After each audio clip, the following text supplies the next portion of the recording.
It's just so weird to have a guy like that amongst us. Yeah, you know? Especially having him as your boss.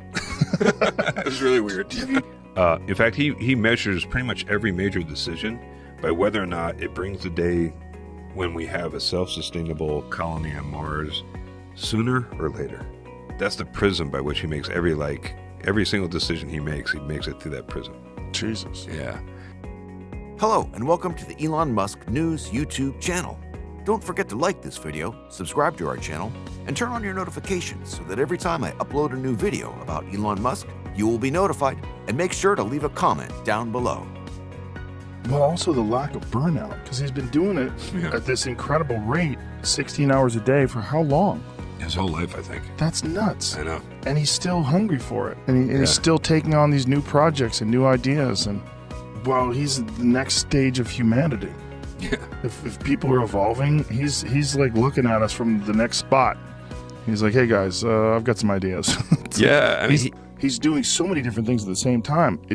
It's almost impossible. I don't understand how he does it. Yeah, I've seen him do it, and I still don't understand it.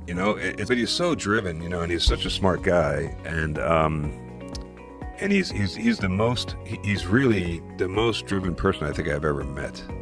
I'll give you a story to kind of illustrate it. Once, when I first got hired by SpaceX, we did an interview with 60 Minutes, and they interviewed Elon and myself. And Scott Pelley was the anchor. He talked to us, and he said to me, why did you leave NASA and come work for SpaceX? You had the best gig in the world, going up on rockets and stuff. Why would you do that? And I said, well, if you can go back in time and you were a young engineer and you had the opportunity to get in on the ground floor and work with Howard Hughes when he was doing all the crazy stuff he was doing in his day, wouldn't you want to be a part of that? Scott Pelley looked at me with a deer in the headlights look, because I don't think he knew what I was talking about. But I was like, but then I realized as soon as I said that, oh my God, I just made a terrible strategic error. I compared my boss to Howard Hughes, and things didn't end up that well for Howard, He went crazy, right? He went kind of crazy. He became washed his hands too much and germaphobe. He was peeing in jars, and his fingernails grew out yeah. And I was like, oh, no, I really kind of stepped in it, right? So, you don't want to say that about the boss. Right. So it took a while. It was months later. We were driving in a rental car, just the two of us, in Florida. We had a meeting at NASA, and we were driving back to the airport to get on his airplane to come back to L.A. And I'm driving the car. He's sitting in the passenger seat. And I said, hey, boss, remember that time we were on TV and I compared you to Howard Hughes, I just want you to know I was comparing you to the young, dashing, starlet dating Howard Hughes, not the old, decrepit, peeing in jars, fingernail guy. It's all about the timeline. Yeah. And I was, and all I got back was silence. And now I'm really scared, right? And I'm sitting there waiting for him to say something, and Elon will do this, and he did this on your show, right? He kind of if you pose to him a serious question, he'll consider it, and he'll kind of go into this almost like a trance. He'll stare off into space, and you can see the wheels turn, and he's focusing all of his intellect, which is considerable, on this one question, and that's what was happening. So I waited, and then he turned back to me and he said, Garrett, I don't think it's an apt comparison. I said, oh, okay, good. Why? I'm curious, why do you think that? And he said, well, none of Howard's designs, as brilliant as they were, ended up really changing the way we live our lives. So we don't send, he made the Spruce Goose, which is an incredible airplane. It was all wood, trying to solve the problem during the war of rationing. He said, we don't send our goods across the oceans in giant wooden airplanes. We don't do that. The H-1 Racer was a beautiful airplane, but it was a one-off. It never really led to a large designs that changed the way people live their lives.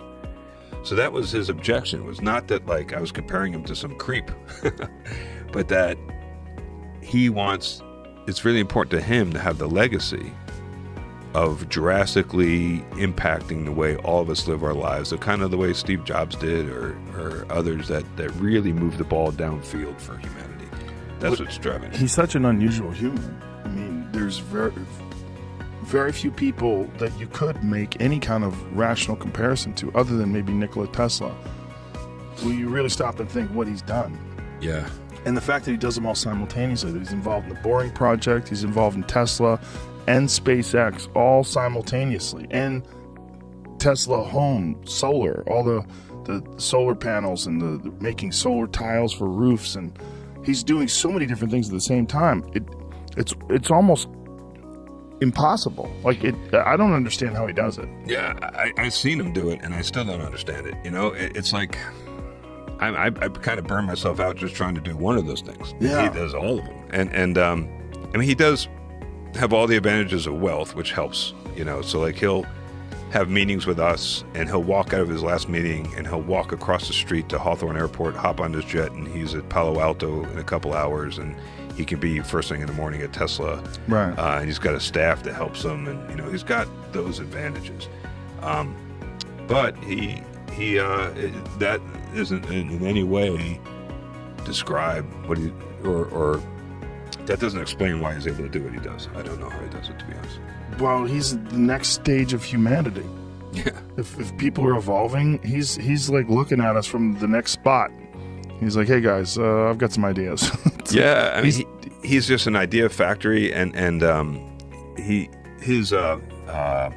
what's really remarkable to me is the breadth of his knowledge. I mean, I've met a lot of super smart people, but they're usually super smart on one thing, and he's able to have conversations with our top engineers about the software and the most arcane aspects of that, and then he'll turn to our manufacturing engineers and have discussions about some really esoteric welding process for some crazy alloy, and he'll just go back and forth, and his ability to do that across all the different technologies that go into rockets and cars and everything else he does, that's what really impresses me. Well, also the lack of burnout, because he's been doing it at this incredible rate, 16 hours a day, for how long?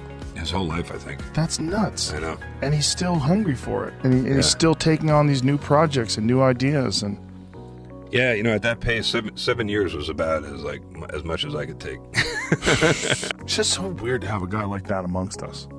Yeah, you know? Especially have him as your boss. It was really weird. Have you talked to him at all about simulation theory?